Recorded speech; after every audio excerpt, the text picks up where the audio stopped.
Kenosha, Wisconsin, a small town in the Midwest 40 miles away from Milwaukee, came under the national spotlight after the shooting of Jacob Blake by police officer Rustin Shesky, a 7-year veteran of the police department, would send the town into flames as angry mobs vandalized, looted, and destroyed local businesses all over the town.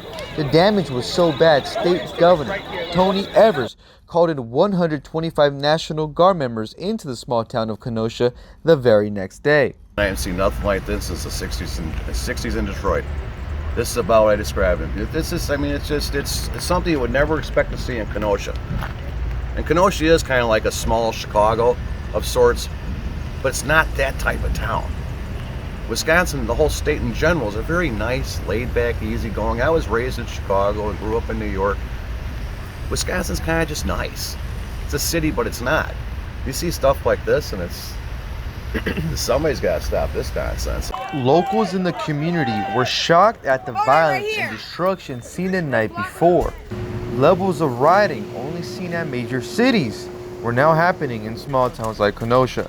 A 70-year-old man was assaulted by a mob in an attempt to protect his business from being burned down, according to an eyewitness we spoke to the following day. And Sue, the owner, her helper, Mr. Robert, they started the fire and he started putting it out, but they started attacking him and he got assaulted and he actually went to the hospital. He's out now and he's doing fine. What were his injuries? Broken jaw, some stitches, black eye. Is he an older man? Yeah, he's about 70. So they beat up a 70-year-old and broke his jaw for trying to put out fire in his own store? Yep. Wow. Yep. And what street is this? This is 63rd and 22nd. in Kenosha. Yep. Wow. According to Kenosha Fire Department, 30 buildings were damaged or destroyed between the first 2 days of riots. The community was devastated by the violence as local business owners like Scott Carpenter discovered his business burned to the ground Tuesday morning. We saw the protesters turn and come this way, and the video we were watching was after the protesters had come by. We could see that there was some damage, the windows were broken. It wasn't until after that we realized that the building was on fire, and it wasn't just a few minutes after that. The place was just a complete blaze. And we knew that this morning, get up, tried to get the rest. This morning, get up, come down here, and what I see, I was not prepared for. I knew it was going to be a disaster, but I didn't know what a disaster looked like till I saw it. And when we came on scene, it was just carnage. So really basically, if I had to sum it up in a word, it would be just total carnage. I just don't understand why something like this would happen. It's frustrating. I don't understand why people do these things. Our society it's just really disappointing that, what about just being kind to people? The family of Jacob Blake held a press conference condemning the violence in Kenosha and the attack on local businesses. Attorney Ben Crump gave an update on Blake's latest condition. And his family is very faithful and they believe in miracles.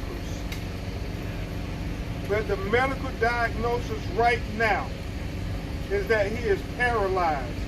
Despite Blake's mother pleading to the public to keep the peace, that same night, Kenosha police responded to reports of shots fired and multiple gunshot victims at a used car dealership around 11:45 p.m. The shooting resulted in 2 fatalities and 1 injured. A verbal fight escalated as the victim tried grabbing the alleged shooter's rifle, according to eyewitness Chief Video Director for the Daily Caller Richie McGinnis, who was at the scene. In multiple videos, then you can see 17-year-old Kyle Rittenhouse shooting at the victim. You've seen the video multiple times, and we will not show it here. The charges that have been filed by prosecutors against Rittenhouse in Kenosha County include first-degree reckless homicide, first-degree intentional homicide, according to the complaint. Rittenhouse would face a life sentence if convicted of the first-degree intentional homicide, the most serious crime in Wisconsin. We'll keep you updated on the latest from the story. I'm Jorge Ventura with the Daily Caller.